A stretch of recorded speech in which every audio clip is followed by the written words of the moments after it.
Thank you, Troy. Thank you for inviting me here. I'm really happy to be here and being able to address you all today. This panel is on the fourth industrial revolution, science, technology, and innovation panel. So what we'll be doing on this panel is talking about how the U.S. and Korea can cooperate in science and technology. My name, as Troy mentioned, is Jim Chung. I'm the Associate Vice President for Research, Innovation, and Entrepreneurship at George Washington University. I'm also the co-principal investigator for the National Science Foundation's Innovation Corps program for the Mid-Atlantic region here in the United States. For the National Science Foundation's Innovation Corps program is, for those of you not familiar with it, is probably the world's largest technology accelerator program. So that's something that we help run out of George Washington University. You may be wondering why I'm here with the connections to Korea. Well, one of our programs that we run is for helping the Korean government, Korean universities, develop programs similar to what we're doing here in the United States around the Innovation Corps program. So we work with the Korean Ministry of Science as well as a number of the different universities like KAIST, PostTech, et cetera, to help them develop their technologies and bring them to market. So, let me get into the topic for today, as I mentioned, the idea of the fourth industrial revolution and how we can work together, the United States and Korea, on cooperating in taking advantage of this fourth industrial revolution. The premise is that innovation and technological development have played an important role for driving economic growth in both countries as well as globally. And in particular, we're going to be looking at the fourth industrial revolution. And for those of for that terminology, I actually had to look it up myself to define exactly what it is because I didn't want to get it wrong. But the idea here is that the fourth industrial revolution is the fusion of technologies that is blurring the lines between the physical, digital, and biological spheres. Now, what does that mean in terms of practical areas? Robotics, artificial intelligence, nanotechnology, quantum computing, biotech, Internet of Things, 5G wireless, additive manufacturing and 3D printing, and fully autonomous vehicles. So I'm sure you've heard of some of these things in the press and the news, very sexy areas nowadays in technology. So we are going to be looking at these, talking about these different areas and ways that we can collaborate between the US and Korea. And these areas, I think, are really different in qualities from previous industrial revolutions we've seen in terms of the velocity, meaning the speed at which these changes are happening, in terms of the scope, meaning it's just attacking so many different areas broadly in the economy, and then in terms of how it's really transforming deeply the different systems in our economy. So I'm really excited to hear what our panelists have to say today. I'm very thankful for Korea Economic Institute and the Ministry of Foreign Affairs for putting this together and bringing together such an impressive group of panelists. Let me introduce very briefly our panelists. You have their full bios in your program, so I'm just going to very briefly go over their backgrounds. So our presenter today will be Professor Sang-Yoon Cha, who's professor at Seoul National University and the director of the Big Data Institute, the founding director. Dr. Cha is also the founder of a startup launched in 2000 called Transact in Memory, which was sold to SAP in 2005. For those of you who remember that period, that was a very tough time for startups, so it's very impressive that Dr. Cha was able to grow his company and sell it at that time. Sitting next to Dr. Cha is Sergio Chung. Sergio Chung is the co-founder and CEO of Noom, and his independent music label called By Hard Productions was chosen in 2001 as the most promising e-business in Korea. After his early success in Asia, he has expanded to New York, where he was the sole representative of an international music company. And previous to his music industry experience, he was an IT specialist in the Korean defense industry. So I'm very interested in seeing how that transition happened from Korean industry into music. Sitting next to Mr. Chung is Andrew Kim. And, excuse me. Sir, here it is. Andrew Kim, who is the Public Policy and Government Affairs Manager for Google. His portfolio includes U.S. national security community engagements and policy work in security, artificial intelligence, and cloud computing. He's also the former country director for China and Korea in the Office of the Secretary of Defense and the former head of North Korea political military issues at the State Department's Bureau of East Asian and Pacific Affairs. Sitting next to Andrew is Hee-Soo Kim, who is Executive Vice President at the Economics and Management Research Institute of KT.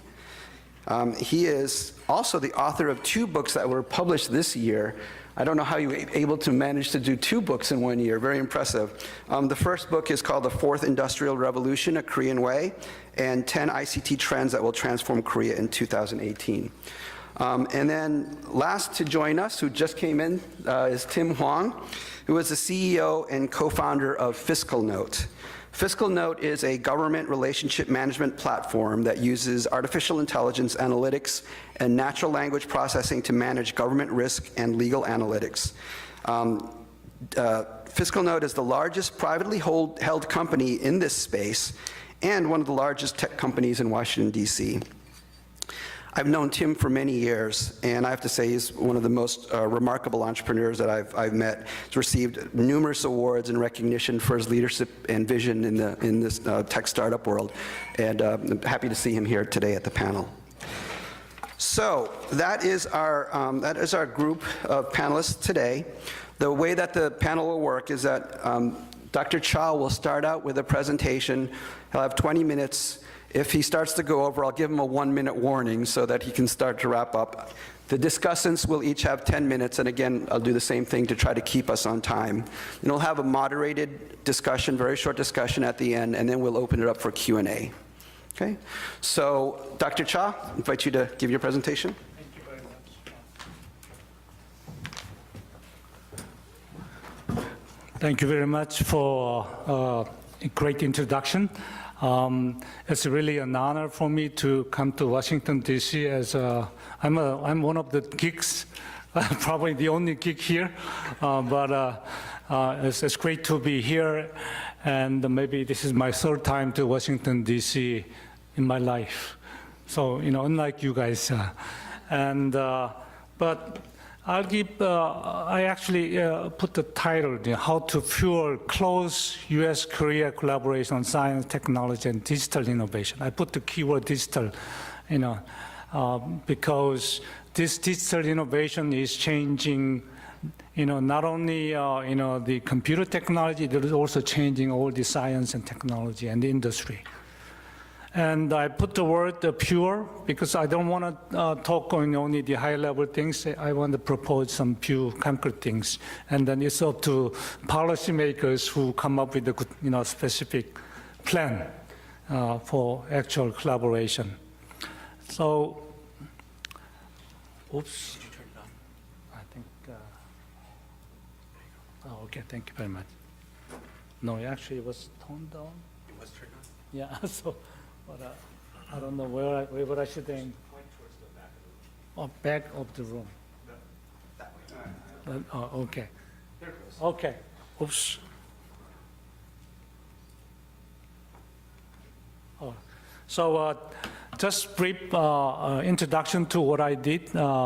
So I started company, and then the company was acquired by a big company, SAP. At that time, the industry was changing, and the big companies was not, all the big companies are not good at, adapting themselves, so it's called innovator's dilemma. So I was acquired by SAP to change SAP, and it was really difficult, But anyway, after 8 years, we came up with what is called the SAP HANA, which is new digitalization platform for big enterprises. Okay, so after that, based on the experience, I'm sorry, this is kind of weird. Oops, yeah.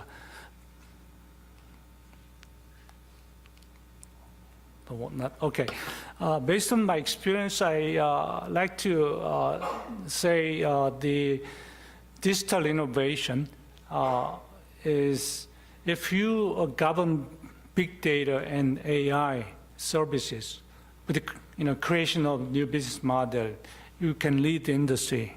If it is a company, if you can lead the entire nation, the world, if it is a country. And data-driven digital innovation platforms facilitate breaking the industrial boundaries. So it's not just the digitalizing one industry. So if you are good at, then you can also change. You can expand to other industries as well. And now we have what is called the data science.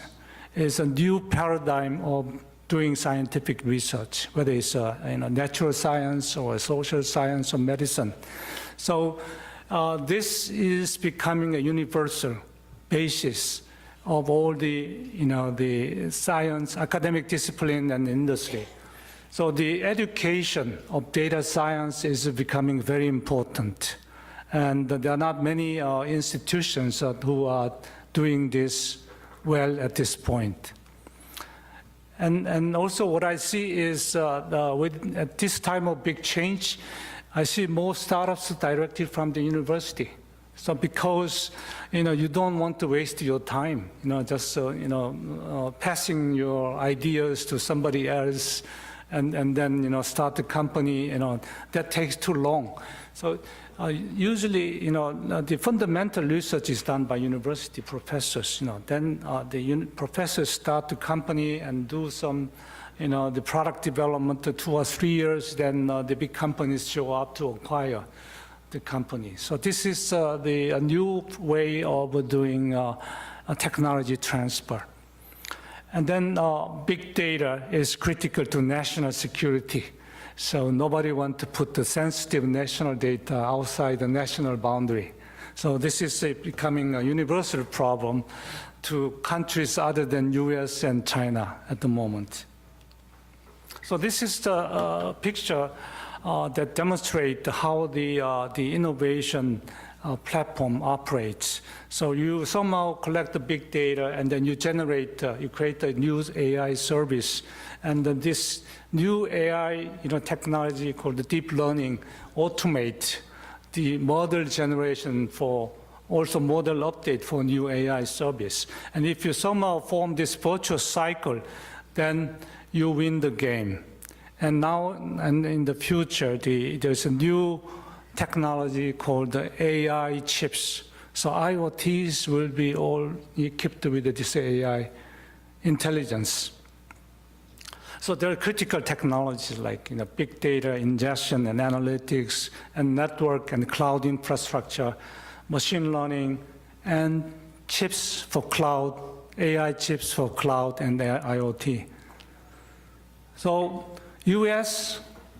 is, the most advanced country in pushing this AI and big data. And one example is NVIDIA. So this NVIDIA enabled the current status of AI. Without NVIDIA, we couldn't have that. And of course, there are many followers at the moment. But this NVIDIA would not have existed without, the fundamental research done at Stanford. So this Professor Bill Darley from Stanford was recruited by NVIDIA to lead, research and development, leading to the deep learning, accelerators. So, we know that Tesla is a great company, but, behind these electrical vehicles and ESS, there's a big data, which monitors and constantly improves the product and service. And what do you see today? Everybody knows that market is being divided by two digital powers. And US is the most advanced in terms of science technology. And the university is the fundamental, the competitiveness, compared with other countries. China is building self-sustainable digital ecosystems. And it is fundamentally driven by the central force of the government. And there are already built big companies, and I assume everybody know these companies, and they also do heavy investment, are willing to do heavy investment in semiconductor, which is the baseline for digitalization. And Korea, I think, our industry is in a way, with China, building up their ecosystems, their digital ecosystem, Korea is kind of losing some of the competitiveness, some of the industrial sectors. But on the other hand, I think Korea is a good partner to U.S. because, we are supplying on memory chips to, the Google and Facebook and Amazon, and we, on the other hand,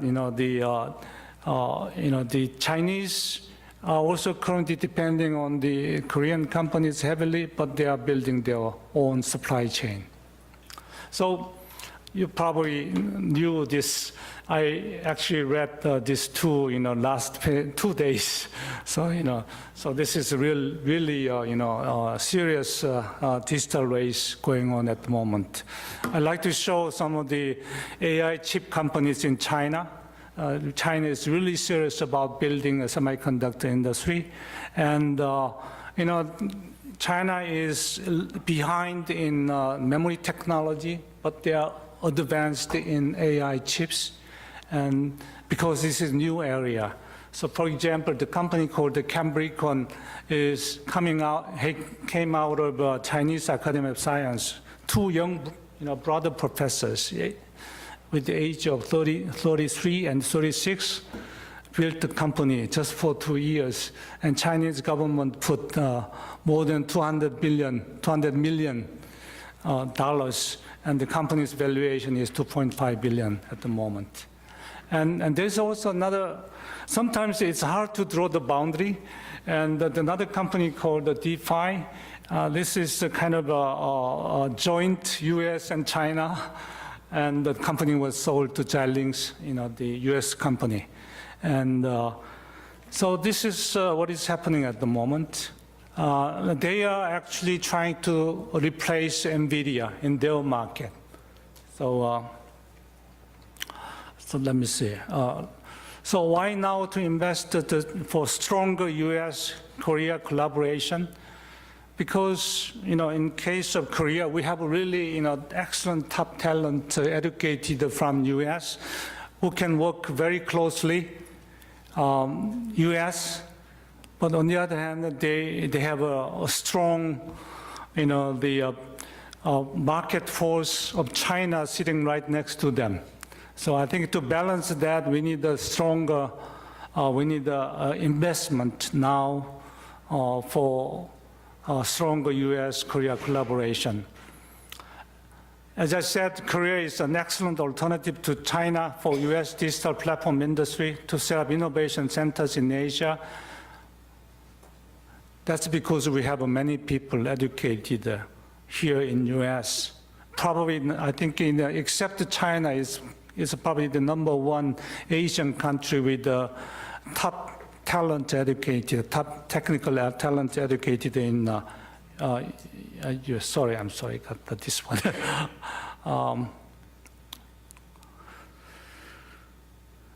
So yeah, so this is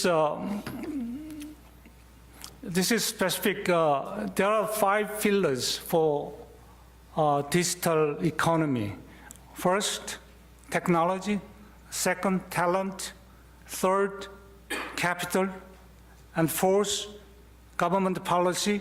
And fifth is the leadership. So I cannot talk much about policy and leadership, but I'll only talk about 3. So first, as I said, we need to establish Korea, it's Asian, from U.S. perspective, Korea is a good Asian hub for R&D. What kind of a success did you see in the past for U.S. companies to set up R&D centers in China? They all tried. They didn't work out. So, but then geographically, Korea is very close to China. Anytime you can do something, in Korea, in China, but at the same time, you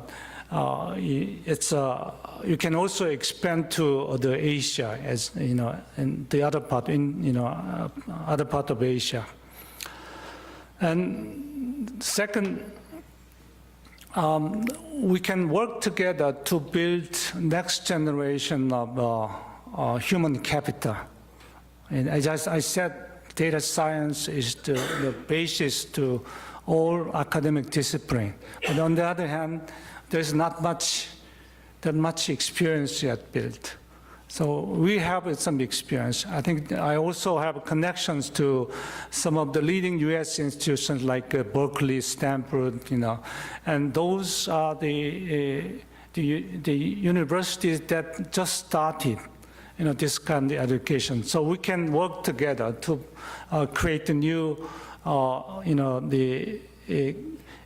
materials for training people, and also we can also create a new vehicle for exchanging ideas, etc. And then the third one, which is very important, is that we need to set up joint government level strategic research funding. So far, the R&D collaboration between two countries was kind of very loose. So it didn't make a big impact. It was just, help to some exchange. But I think I like to propose more concrete, more tighter, the R&D between two countries by creating joint R&D fund. And I think it will benefit not only U.S., also but Korea. So I put some numbers as a random numbers on the scale of probably and then lastly, we would like to encourage startups from this joint research. So we probably need to create some venture capital, whether it's a private or corporate or public. So that would probably help to establish a tighter collaboration between U.S. and Korea. I think I probably want to show two pictures that demonstrate, so this is one example. I already mentioned that Professor Bill Daly, so he just came over to Korea, last week, and we had a great time together for 6 hours. That's because we have human links to each other, and also cultural, academic links to each other.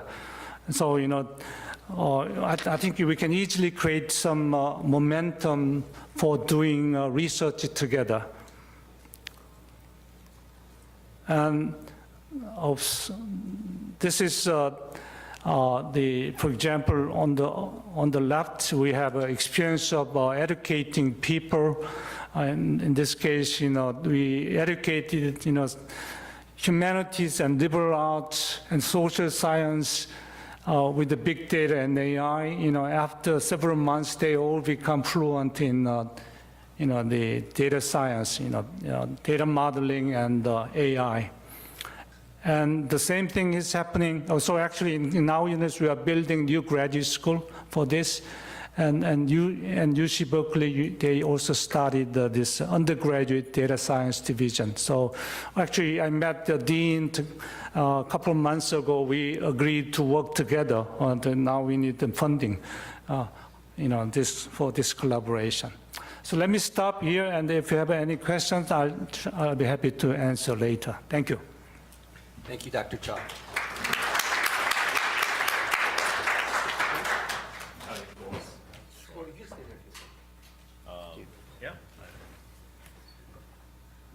Good afternoon. Hello. Good afternoon, everyone.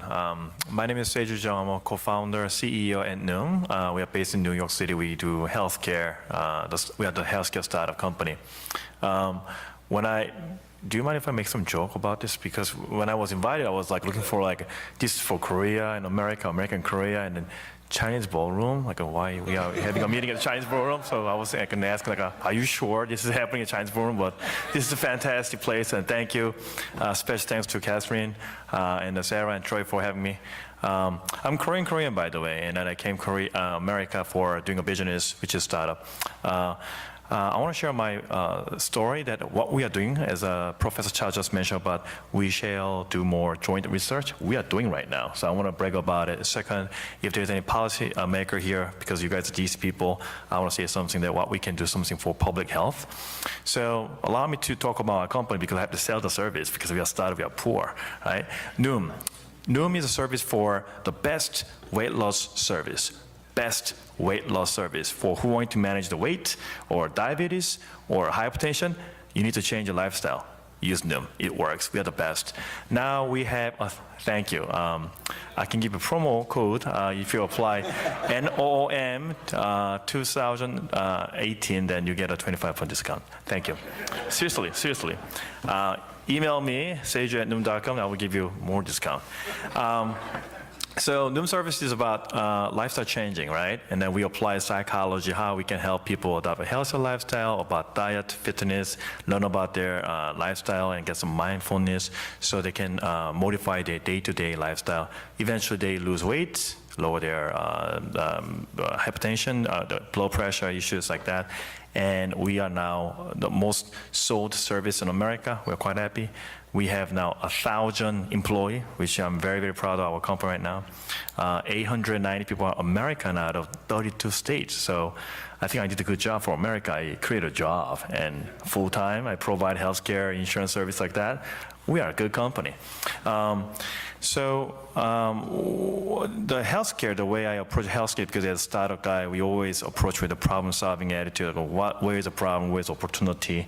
And we figured weight loss is a big issue, and a public healthcare sector like diabetes is always an issue. And also hypertension. So we wanted to do something better that we can be respected by end users and make money.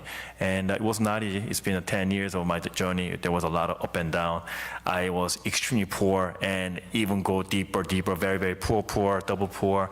But thank God to Silicon Valley, a lot of investors in VC, they believe in our vision and our ability. So we raised a good capital from Kleiner Perkins, from Qualcomm, RE, and Samsung like that, and we were able to survive. Now the company is doing very good. So to policymakers at DC, I want to share one thing that is quite obvious how we can help more public health in America and Korea together. So diabetes is a big issue, as you know. So 20 years ago, in 2000, so you guys Americans, right? CDC wanted to define obese and diabetes is an epidemic. It's a disease, part of it. So we have to do something for obese because it's a big issue. Because 84 million people are like pre-diabetes and obese in America. Oh my God, right? And 30 million people are only type 2 diabetes. It's a big issue and it is a lot of dollars. The government has to pay, CMS has to pay, corporate has to pay, and household has to pay. It's a lot of issues. So CDC created a DPP protocol, right? Diabetes Prevention Program. It's developed by CDC in the United States in 2000 with a ton of publications and all the research. And it works. It actually works better than the most proven effective drug, metformin. If you have a diabetes family, you know the drug. It's the most effective drug, twice better. It's that effective by adopting a lifestyle change. And that has been deployed to help and prevent diabetes in America, type 2 diabetes. What happened was, because it was so difficult to deploy the service, because lifestyle change is difficult, and for instance, this year, CDC target, CMS target to deploy DPP, and they only achieve 5%. 95% is missing. It's an absolute failure because it's only allowed for face-to-face meeting. And as we all know, who will drive to meet the dietitian, talk about my diet after work? No one. I mean, we all have a busy life, so it doesn't work. So CDC created an idea with CMS jointly. Let's provide this over digital service, which is digital healthcare, which is my area. And they provide a certificate. If the company follow and deliver good result, then it equivalently can be reimbursed by CMS. That was concept 3 years ago. And now where we are now is they're still unclear. So policymakers, if you can just make this happen, like digital, virtual, DPP, then I think we can deploy this amazing solution to more people, which we can prevent type diabetes and also manage the obese better. That's the key message I want to say. And what about this conference and why we are talking about that? Because CDC's DPP is beautiful. Now America created it, and England is following that. Singapore follows, Japan follows, Korea follows the DPP. What America created, the DPP protocol. So they are following all they respect the research. Now the Singapore government, Japan government adopted it, Korea government adopted it, and they are going to launch that too. And definitely NUM has helped how the two countries can do a joint collaboration with the top tier hospitals here and there. So I'm very proud of. And the reason I'm sharing this because as a startup, we had to make money. It's a personal story. So we pivoted the company 3 years ago. So we were targeting diabetes management, but I couldn't make money. So I changed my direction to weight loss. And I made a ton of money right now because weight loss is the consumer market and it makes sense. But the reason why I found the company and where my face is, I want to build a service for covering more acute conditions such as type diabetes and hypertension and comorbidity like that, and including heart failure. It's all this disease. Come on, we can do better. So in order to make that happen, insurance company in America, they don't move, although they will pay a lot of dollars. And government side, this is a time bomb, right? And then diabetes is the first step, and then everything comes, the complications. So if we stop this, it will be ROI positive for sure. And that's the way I think we can save people, my people means Korea and America. Why am I saying that? Because I have very unique position that I am a dual citizen, I'm an American, and also Korea. 한국 사람이면서 미국 사람입니다, 저는. So, this is the way I view the market opportunity. Korean brothers, sisters, and American brothers, sisters, father, mother, all the uncles, and I want to help that. And startup has been helping me to scale up the service. Now we are 1,000. 2 years ago we had 100 employees. Now 1,000 employees.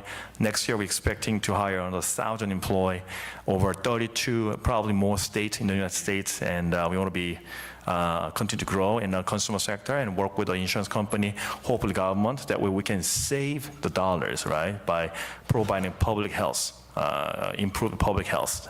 That's the vision I have, and I'm eager to talk about the more opportunity we can collaborate because we have an office in Korea. And at the 80 people on the ground, we have a country manager from Korea right there, Dr. Kim. We work with the top tier hospital, Seoul National University Hospital, Severance Hospital, Asan Hospital, by the way. Thank you, Asan. I know you guys have Asan here. Asan and Seoul National, Korea National Cancer Center, and Samsung Hospital. We all work together as a research partner. And these guys, as Professor Cha mentioned, they all studied in America and came to Korea, so they're eager to export collaborate with another professors in America. So I think the door is open and use startup because we move fast. You know why we move fast? Otherwise we die, right? We always look for an opportunity and an agile. So use us. Hopefully we can make a better policy and help more lives. Thank you so much.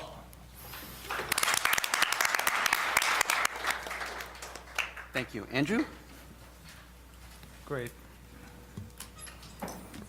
Hello. Oh, great. Thank you so much, Jim. Hi, everyone. I'm Andrew Kim. It's an honor to be here. First, I just want to thank Ambassador Stevens and KEI for having this panel. I remember back in 2016, we were invited for the first time to participate in the U.S. Korea ICT Forum. And this was a unique forum and opportunity for industry to engage with the official government-to-government dialogue. And I believe 2016, that was the first time artificial intelligence was formally on the agenda. And it's amazing to see how the industry, government, and more broadly sort of public engagement on these issues in the context of our bilateral relationship has just grown, and the interest has grown so significantly. So it's been very encouraging to see that growth, and certainly very honored to be here today to give you all an update on what Google has been up to with regards to artificial intelligence in particular. And I have a presentation here that really is just going to briefly run through 3 levels at which we look at artificial intelligence. First is to make it a little bit more familiar and to show you all how, in many ways that you might not already notice, you're using artificial intelligence on a day-to-day basis through very familiar products, whether it's something like Google Search or Photos or Gmail. And then secondly, I want to talk about what we're doing to help make sure that this technology is democratized, and what tools and research we're making available to other businesses, including governments, so that they can sort of access the tremendous potential of this technology and tailor it to their domain, whether that's governments providing better citizen services or businesses, including in the healthcare space in particular, providing better care to patients. And then the last point is, how do we make sure that we are making a positive impact on humanity overall through this technology? So to jump right into it, first of all, what is AI? You know, AI is a very sort of old term, actually. It was coined in the 1950s, and it's been a research area that's existed for quite some time. But the thing is, when I say AI, you're likely conjuring images of the Terminator and other sci-fi sort of literature or the like. But what's really drove the revolution in AI as we know it today, and as we're seeing it unfold today, is tied back to something more specific, which we call machine learning. And machine learning is a particular approach to computer science, where you're teaching a computer to behave based on learned examples, hence machine learning, as opposed to rigid instructions. And so to illustrate this a little bit more, there are 2 dimensions or aspects of a machine learning system. The first is training. And say I wanted to train a system that could identify whether a picture is of a cat or a dog. A traditional computing approach might be to try to define what a cat is. So are the ears pointy? Does it have fur? Is the weight in a certain range? But that approach actually turns out to be not so successful in object recognition or computer vision generally. But instead, if I taught a computer, here are 1 million images of cats that I know to be cats, and 1 million images of dogs, you figure out the patterns. Then it can sort of make inferences on future inputs, and based on the examples that it learned previously, very accurately predict whether a new picture is of a cat or a dog. And that's all it is.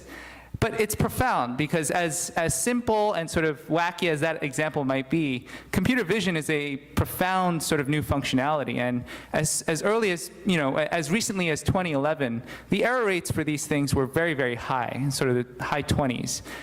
Humans typically, depending on the domain, have an average error rate of 5% in sort of identifying objects accurately. And now we're starting to see sort of some of these tailored systems, particularly if they're trained on very specific image sets, say cats, they get very, very good and very small error rates. And so we obviously use this in a lot of products that you might be familiar with. And so if you have Google Photos, you type in anything from like a giraffe, which is a thing, or something like a hug, which is a little bit more abstract. These systems are very good at now sort of identifying those sorts of concepts. And this is a fun example for this audience in particular. We have a product called Google Lens, where you can use your phone to snap a photo of something, and it'll tell you what it is. So if you're in Korea for the first time, walking around Chung, and you stumble across Gyeongbok Palace, then AI will be able to help you with that. And I love that we're able to identify the Jindokye, which is like one of my favorite dogs. And of course, it's not just about image recognition, but also translation. And so, you know, this actually is 2 AI systems working in tandem. What you're seeing is first one AI system that is the sort of visual aspect of it, recognizing that this is an English sign, and then it's another AI system that's taking the English and translating it into the Korean, and then displaying that for you.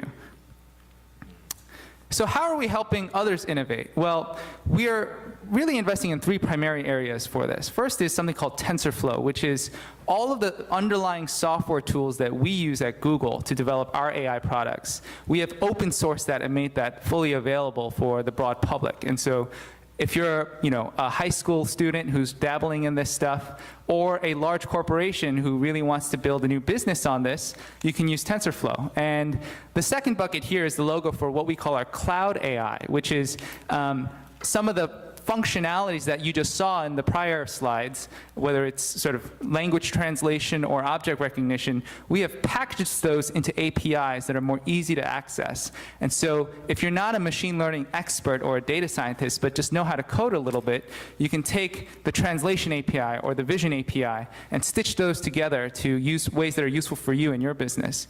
And the third is an image here of what we call our tensor processing units, our TPUs, which are hardware.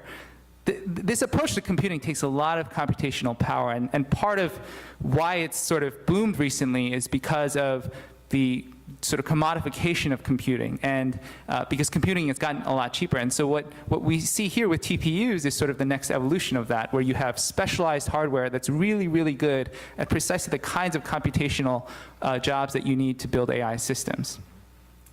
And so how is this affecting U.S.-Korea relations? Well, one of my favorite examples, just this year, we were hosting a deep learning or AI sort of boot camp in Jeju Island.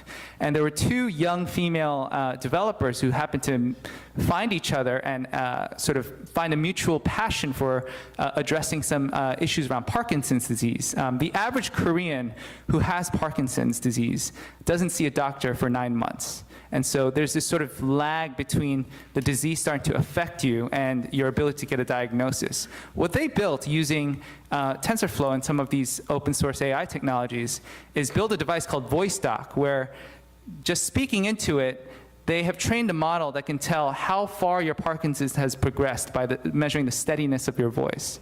And so that's just an amazing example of how we're unlocking the innovation and sort of amazing talent that is in Korea. Whoops. And one other example, more in the commercial space, is obviously there's a big e-commerce company called Timon in Korea. And one of the sort of very time-consuming issues they've had is when suppliers or vendors upload new products onto their e-commerce site. It's very hard to actually vet, is this a real legit product or is this snake oil? How do I understand this stuff more quickly? And it turns out AI, with its language processing capabilities, is very good at that. And so that's just one example of a tool we are enabling other businesses to use to sort of help grow their business.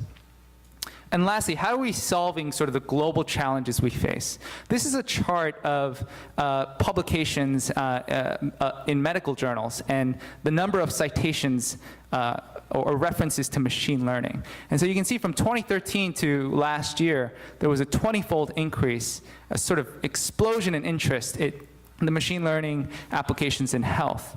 And one particular problem Google has been very focused on is this disease called diabetic retinopathy, which is the fastest growing cause of blindness. And there are about 400 million or so people around the world that are at risk of it. The good thing is that it's a very treatable disease if you catch it early. But the thing is there are only about 100 or 150,000 or so ophthalmologists in the world. So how do you ensure access to good health care and catching this? And it turns out AI is very good at this. We took a bunch of images of eye scans and trained the model to detect the precursors of diabetic retinopathy. And now we're sort of experimenting with the clinical rollout of this sort of tool, which we've shown can detect diabetic retinopathy just as good as, if not slightly better than trained ophthalmologists. And just a couple of other fun examples here. On the left, you have a picture of a protected bird in New Zealand. Bird conservation is a big concern down there. And what a group of researchers did was, they were trying to solve the problem of how do we focus our conservation efforts to where these birds are. So they took a bunch of recorders and they planted them around sort of the general vicinity where they thought those birds were, where their habitats were, and they trained an AI system on their sort of the sounds that they make to alert immediately when they know that a bird that they were looking for sort of showed up there. And then on the right here, you have an example of in sort of food safety in Tanzania. cassava is sort of a staple in that country. And one of the big problems is knowing sort of your crop yield and when the cassava plant is at risk of disease. And so we developed an AI system where you can take a picture of the leaf of the cassava plant and it will tell you with fairly good accuracy whether that crop is diseased or not. And just on a closing note, and perhaps the most important point of all of this, is that while there is tremendous positive potential for this technology, tremendous potential to help businesses, help governments, help humanity, there are a lot of risks that come with AI as well. And there are certain risks around bias. I talked about sort of the example-based approach with machine learning. Well, if you feed it biased examples, then these systems are sort of garbage in, garbage out. So how do we mitigate for those sorts of concerns? Concerns around explainability. You know, it's not like there are distinct rules in AI systems. They're all based on these millions of examples, and oftentimes it's hard to pinpoint, this is the one example that caused your system to malfunction.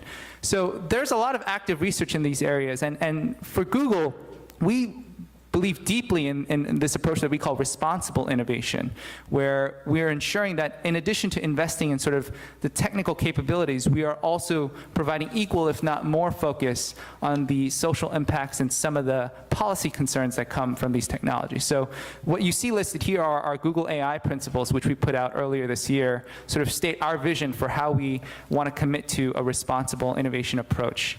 And so with that, just want to conclude that, just talked very briefly to 3 dimensions of how we think about AI, how we're using it in our products, how we're helping others innovate, and how we're also focused on some of the global challenges that AI might help solve. So thank you so much.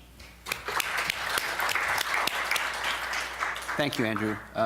Mr. Kim? Good morning, everyone. I'm Hee-Soo Kim from KT Corporation. KT stands for Korea Telecom. It's the largest telecom operator in Korea.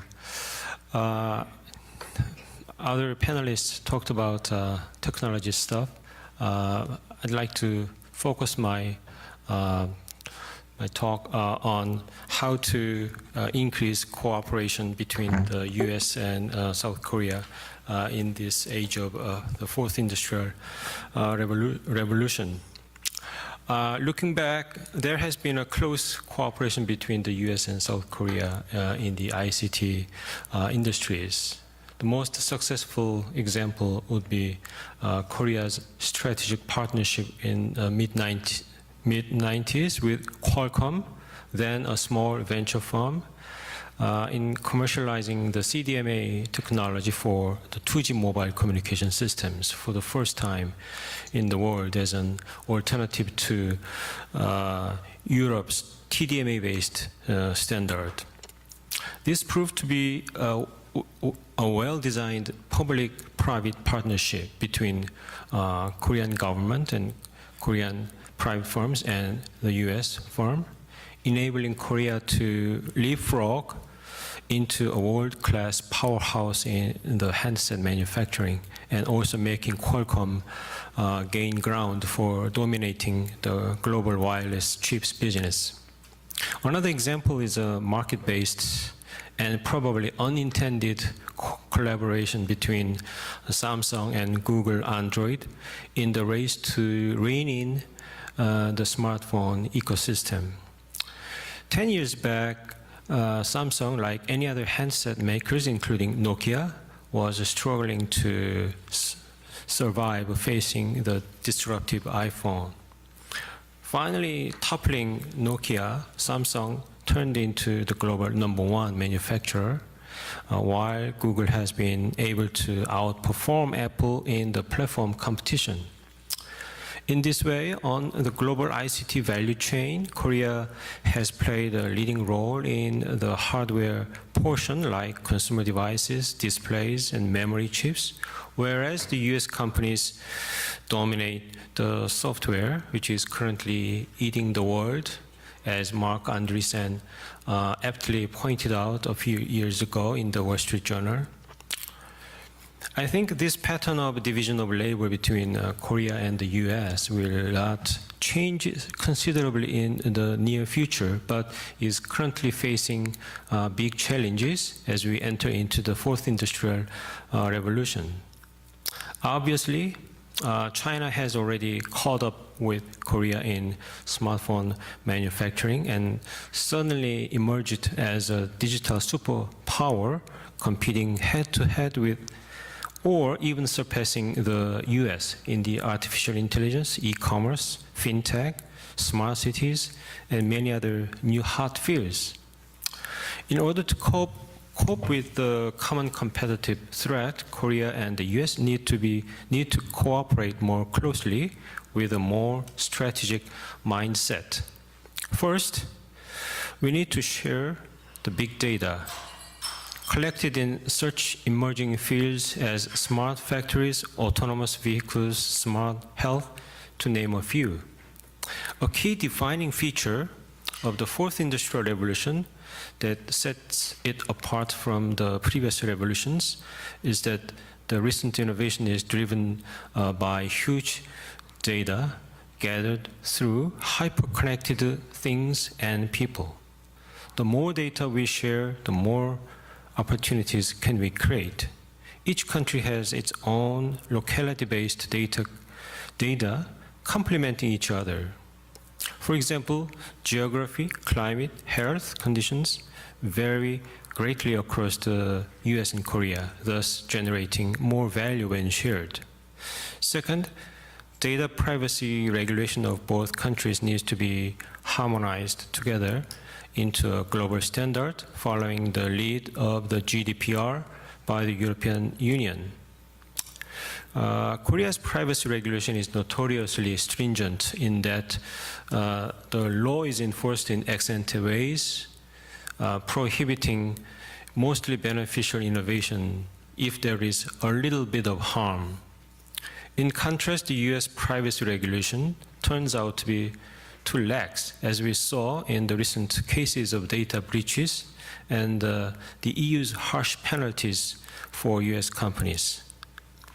I understand discussions are well underway in the US as to establishing a regulatory framework to address the abuse of personal information.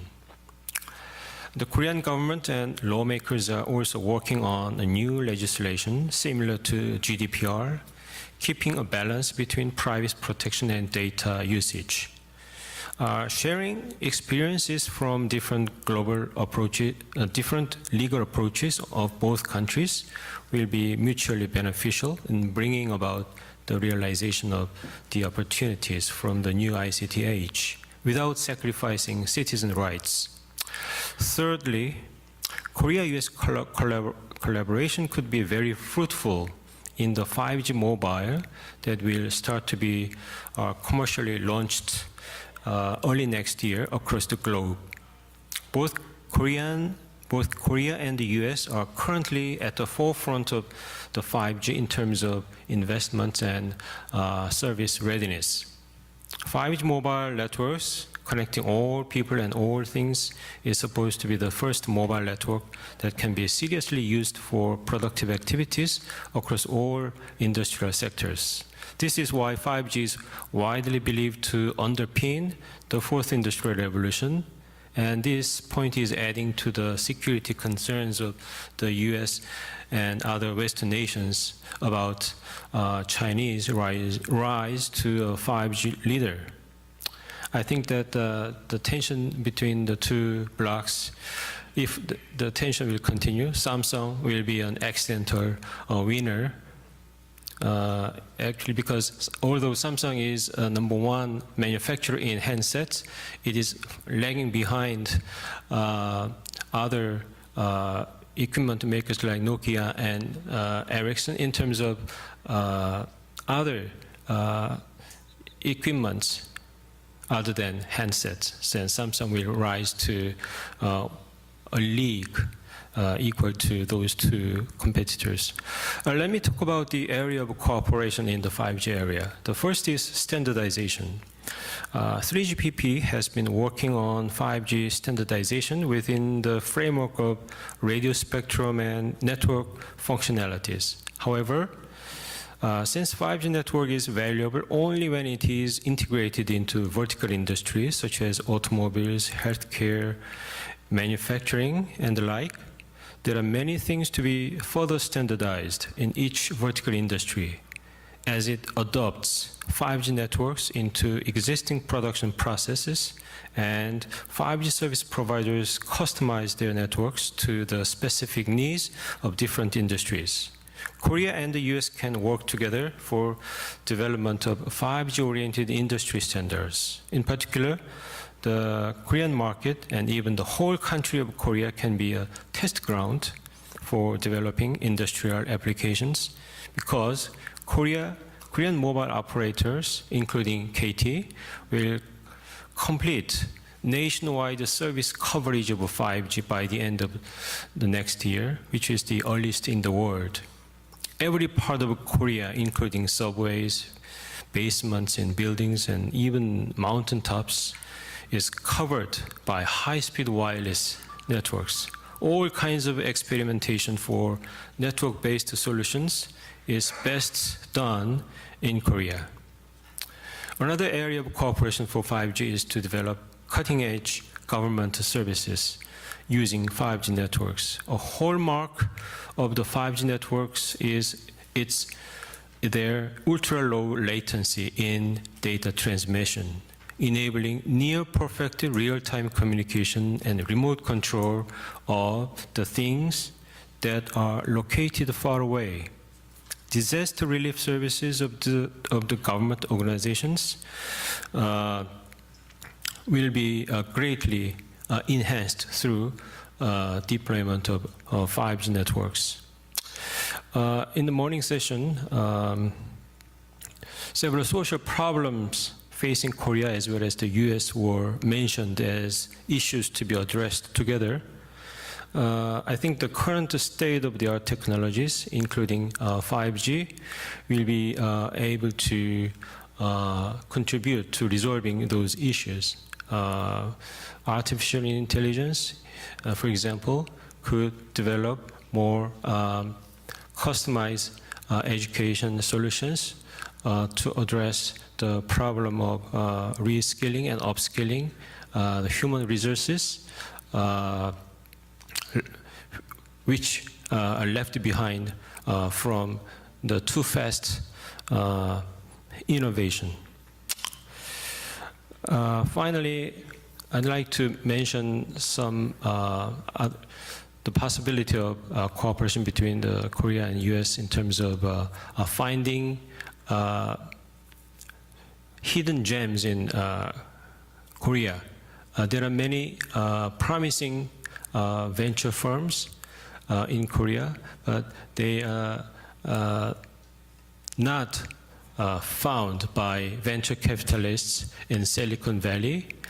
For example, one famous navigation application provider was purchased by a leading Korean internet company called Kakao, and the price was said to be too low compared to other applications in other countries.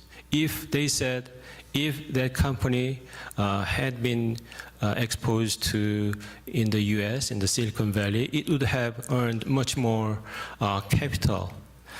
So in this way, I think there are many promising venture firms in Korea.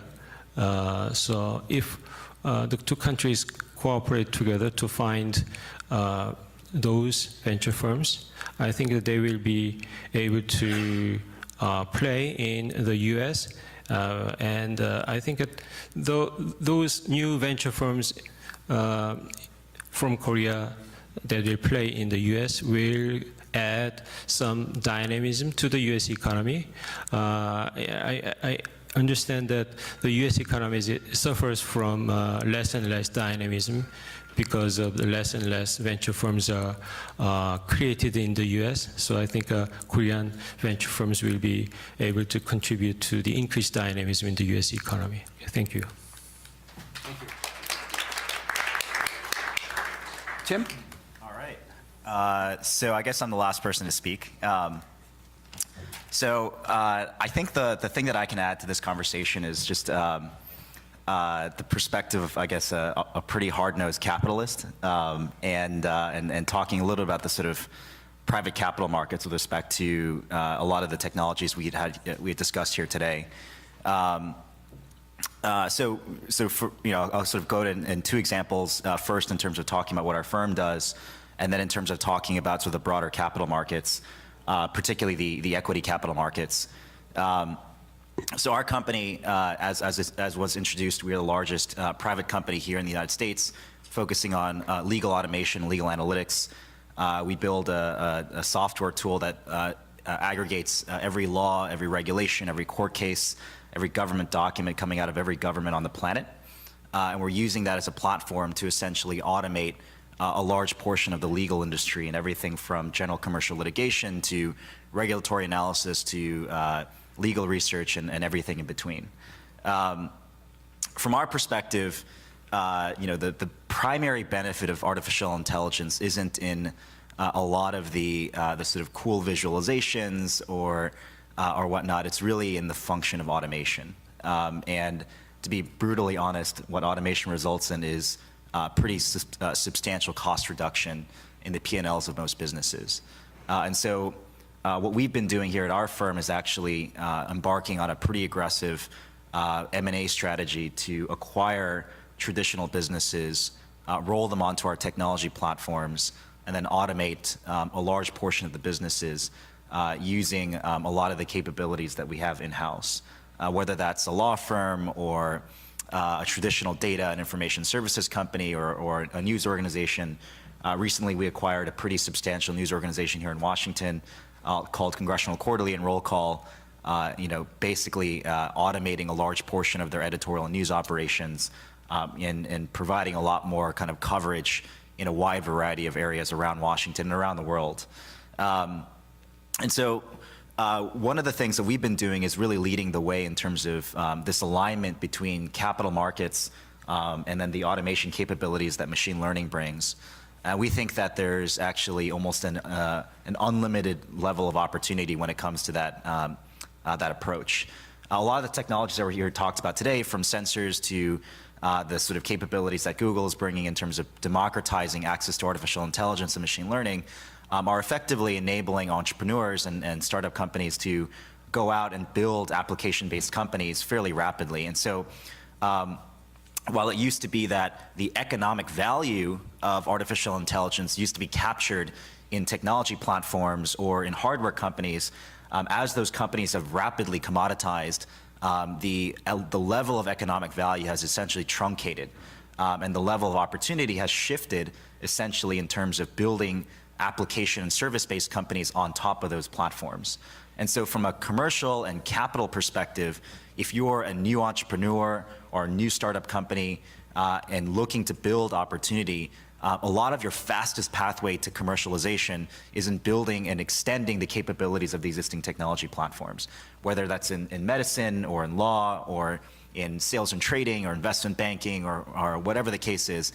That ability to extend the technology platform and build end user applications and services is essentially where a lot of the investment and capital is going into today. And so I'll give you a couple of good examples of some really interesting opportunities. I have a friend of mine in Silicon Valley who runs a customer service company. When you dial the 1-800 number, and you're trying to get into and talk to a customer service rep, and it automates all of that, right? So it'll say, good morning, Tim. It sounds like you're calling about X, Y, and Z. We'll get that fixed for you automatically. And so there's no need to actually have a human essentially involved in that customer service approach. So what's essentially happened with this company is, he's gotten backing hundreds of millions of dollars to go out and acquire Midwestern and emerging market customer support companies, automating the shell of those businesses, injecting their technologies and turning those businesses into highly profitable ventures almost instantaneously. And we're seeing this happen in almost every industry vertical, from investment banking, where now most investment banks are investing much more aggressively in their R&D divisions than they are in their investment banking or sales and trading divisions, in law firms, in hospitals, whatever the case is. And so there's a couple of points here, I guess, that are relevant to be made. So the first is, I guess, around the commercial opportunity that's out there, right? So if you are in private equity or in venture capital or in public markets or a hedge fund or whatever the case is, the companies that you're looking out for are the ones that can really capitalize on these end user applications, that can ride along the democratization efforts that companies like Google or Facebook or whatever the case is are building in order for these commercialization applications to exist. But the second thing is, I think, is a little bit more of a morbid perspective on society, I guess, as we think about what that means for the level of income inequality that we'll be seeing, as well as the tremendous amount of automation that will be happening. And so, yes, self-driving vehicles are incredibly cool. They'll provide some really interesting applications in the future, but they'll essentially automate millions of jobs here in the United States fairly rapidly. Same thing goes for paralegals. Same thing goes for radiologists. Same thing goes for, we've already seen it in manufacturing, customer support. And so as you see, the capital markets, right? So there's now over $1 trillion in capital that's been raised on the private equity side just in the last 5 years. That $1 trillion is going to be applied, and that firepower is going to be applied in terms of extending the capabilities and the commercialization of the technology that we see into every aspect of our economic life. And so there's sort of a question, I guess, around what that means for technology businesses and their role in terms of society, whether it's in terms of income inequality or the level of cooperation that we have. There are some very high stakes at play here, right? And so a lot has been said today about the relationship between U.S. and China, or the lack of relationship between U.S. and China, particularly when it comes to artificial intelligence and machine learning. I can tell you that in the United States, we do not have a national policy in artificial intelligence and automation. It's primarily private sector led or philanthropically led. Whereas in China, there's already a 4-point policy in terms of what's going to happen to the hundreds of millions of people that'll be automated effectively out of their jobs, over the course of the next 2 decades. And so I think that the opportunities that exist, between particularly U.S. and Korea, who are probably the closest allies that we have in the region, to effectively show the way, to be able to sort of demonstrate joint economic policy around what that means. I think there's an incredible amount of opportunity there, but also in terms of just hard-nosed capitalism, right? The ability to actually think about what the commercialization opportunities will be. I was reading recently that the entirety of the market for robotics in the world is dominated by just 5 countries, and there's 200 countries on the planet. And so there is essentially a global arms race right now, a global economic arms race to capture as much value as possible. The challenge that the Korean economy faces is primarily one where it's mired in the commoditization aspects of its industry, right? So there's a lot of work, of course, being done in infrastructure, in hardware, and semiconductors, but a lot of these industries are contracting. And a lot of the challenge largely is because the economic value and the capital and investment is all going towards application and services companies.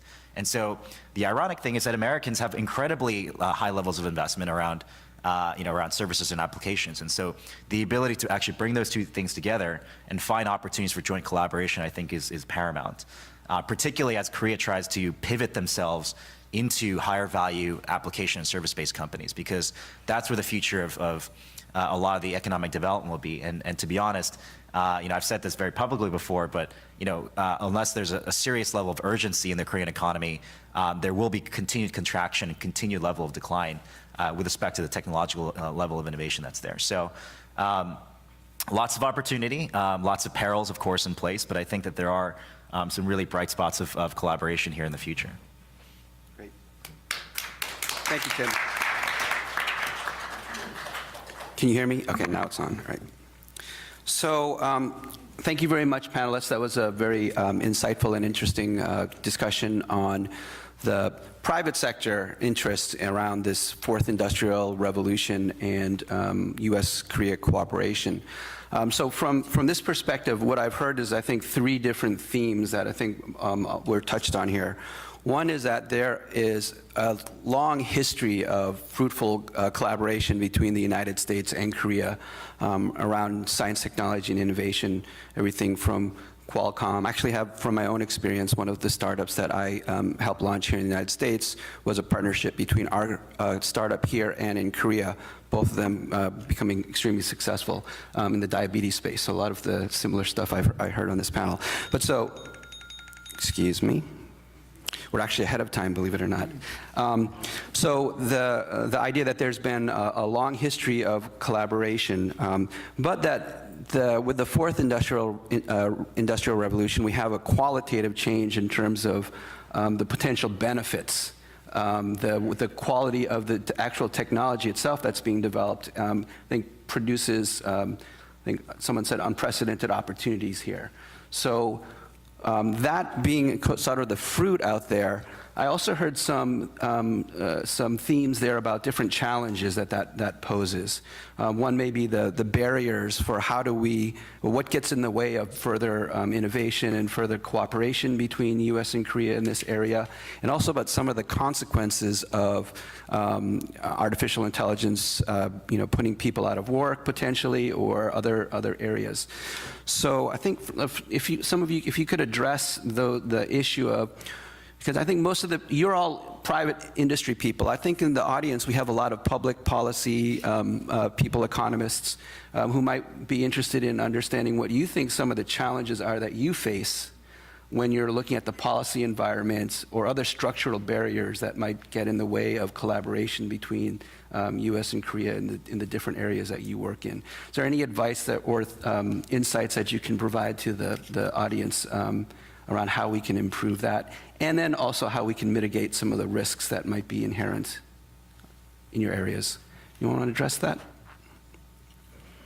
I'll bite on this first.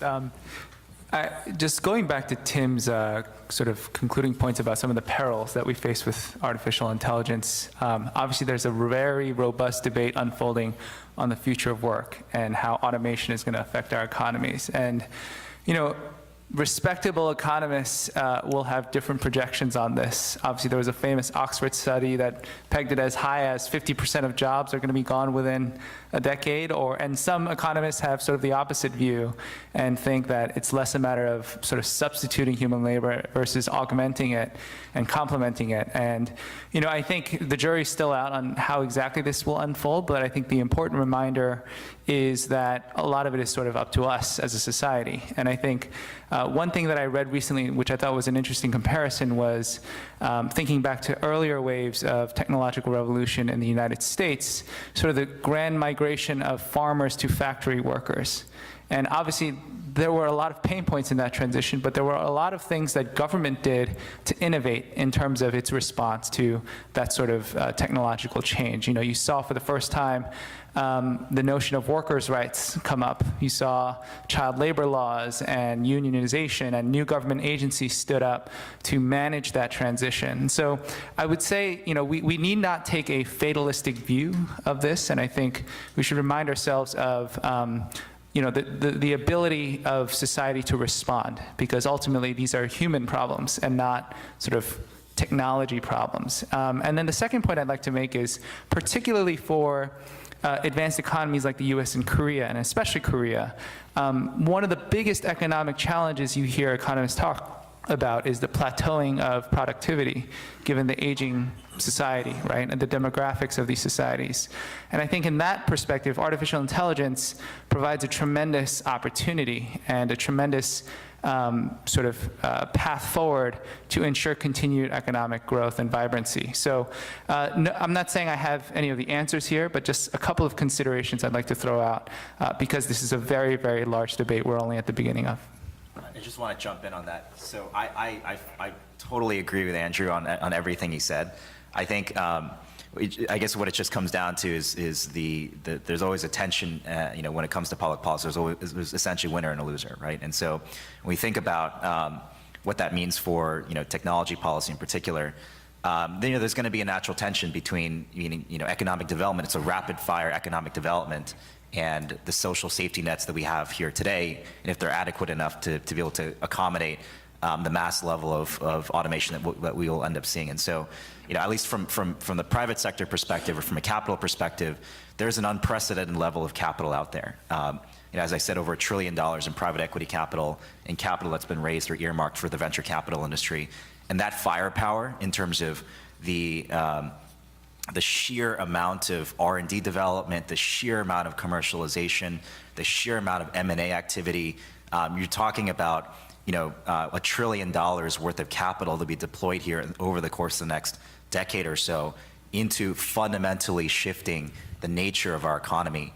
And so it depends, right? So from a public policy perspective, right, on one hand, you want to foster good returns for American investors, right, or for economic development, or vice versa, right? And so from that perspective, decreased regulations on cross-border transactions, in terms of M&A activity, sort of regulatory activity, all of this stuff, facilitates much better capital flows between different countries, between different firms, and what that means. But if that means that we're essentially going to be facilitating the rapid-fire destruction of entire industries and labor forces without the collateral sort of societal assessment, that's a real challenge. And so, I think a lot of the debate that we have right now is largely that these communities are fairly divided. And on one hand, you have the folks at Treasury or Trade, wherever the case is, that are hyper focused on increasing that GDP number, increasing the level of productivity, increasing whatever the level of returns that we have for capital market investors, in the U.S. and in Korea, whatever the case is. On the other side of the spectrum, you have the philanthropic community and whatnot that are sort of at the bottom end of the spectrum, trying to figure out what's going on, from all these different movements. And so it is going to take a wide level of collaboration and cooperation in order for us to be able to kind of solve some of these challenges. Great, thank you. Please. I think I fully agree that there are a lot of opportunities out there, tremendous opportunities in solving the vertical, digital transformation of vertical, sectors, and also creating new sectors like, combining this AI and big data together with entertainment, sports. As people have more time, there will be new industry, for the people and society. So on the other hand, the biggest bottleneck is not the capital. There's a bunch of capitals, around in the world, as you mentioned. But the bottleneck, the biggest bottleneck is just people. As we experienced in the past industrial revolution, there always the big gap between the education and also the shifting the job market. So the education, the university is not good at transforming itself. So there needs to be a lot of focus. That's why I'm actually emphasizing the education. Changing the education, changing university, with the emphasis on data science. So I learned from the digital ambassador of Germany. Actually, the German, the foreign ministry created a new ambassador for digital transformation. So I had, about 10 days ago, I had a chance to sit down with him and spend about 4 hours. So I learned that Germany decided to create 100 professors, chaired professors for digital transformation. So, this is, in countries like Germany, a chaired professor means a big thing. So they created 100, professorship. So this is, German way of doing this. And if we solve this problem of, changing the people, helping the people to transform themselves, in addition to training the new young people, that will solve the old problem. So whoever is earlier in this race, and whichever the country is in earlier this race, will lead this industrial revolution. Great, thank you, Dr. Cha. So what I'd like to do at this point in our remaining time is open up the floor to questions for the panelists. I don't know, are there microphones out there? Yes, looks like there are. If you have a question, please raise your hand and one of the folks with the mics will get to you.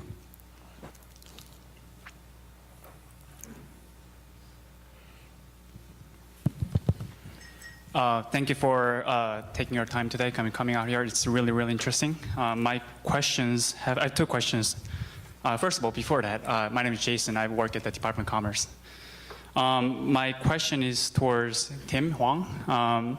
So I'm been personally really impressed by your incredibly growing economic company. My first question is, how do you finance your expansion in your company? Do you still work with a lot of venture capital company and the angel investors, or do you expand based on your company's revenue? And then also, second question is, what are the biggest challenges in the midst of rapidly changing dynamic in the artificial intelligence? So yeah, I mean, thank you for your compliments. I will say that we have a wide variety of capital investors. So we are, as Jim mentioned, probably one of the largest technology companies headquartered here in Washington, D.C. today. We've raised just under about $250 million so far in private capital. And these range from big family offices, the family offices of Mark Cuban, Jerry Yang, Steve Case, big venture capital firms like NEA, First Round, sovereign wealth funds like Temasek down in Singapore, big private equity firms like Apollo, and big corporations like S&P Global and whatnot. I think that the nature of a lot of the particularly the late stage capital markets, for firms like ours, is such that the global capital markets are wide open. I mean, if we wanted to go raise $100 million tomorrow, we could get it basically done in 4 weeks. And that's kind of where the capital market. That's essentially what I was talking about today. Is that in a market where there's $1 trillion worth of capital looking for companies to invest in. I've heard of colleagues of mine who are raising upwards of $250 million, $500 million, $1 billion in capital and getting it done in 6 weeks flat. And so the nature of the current capital markets is such that if you have good levels of technology and you can apply them to good levels of application and services, you will get the firepower. You'll be able to hire hundreds of salespeople, thousands of R&D developers, hundreds of marketers to go out there and pound the pavement and make sure your commercialization gets out into the marketplace.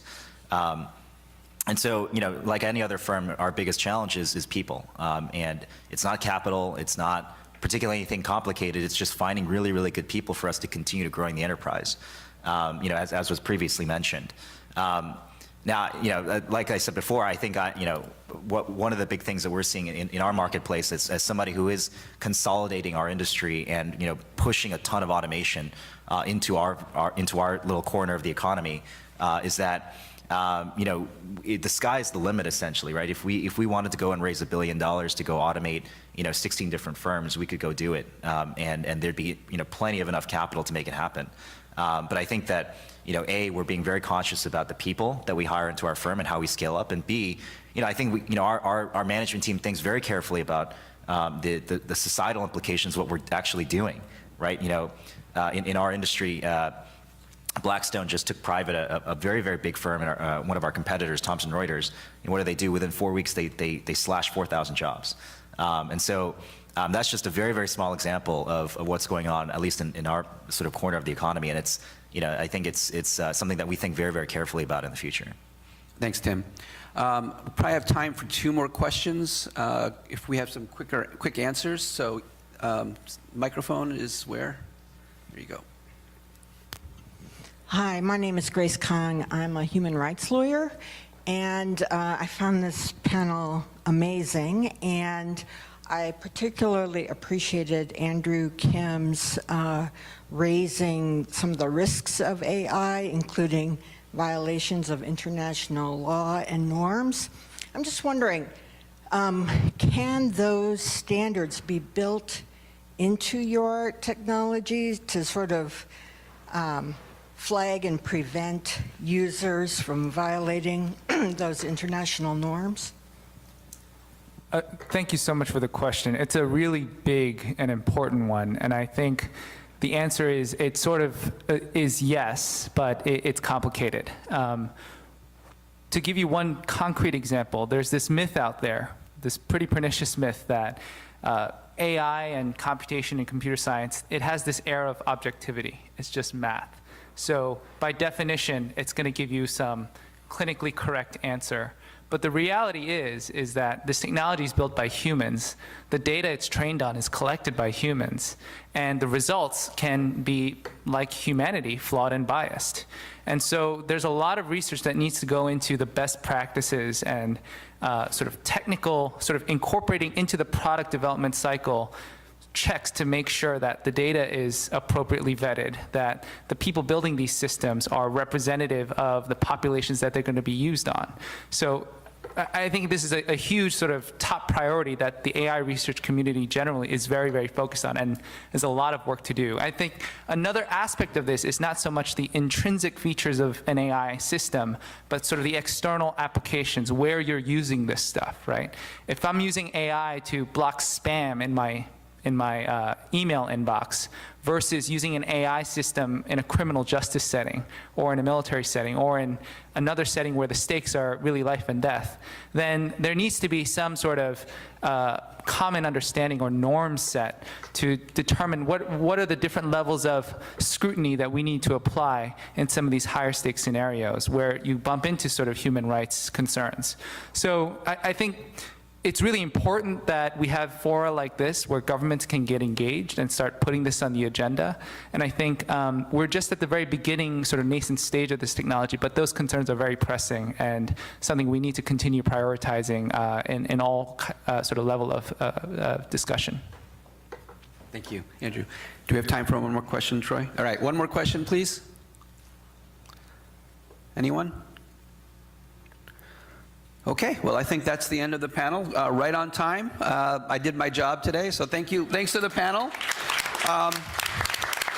Thanks to KEI. Thank you to the Ministry of Foreign Affairs and State Department. Appreciate the opportunity. Thanks.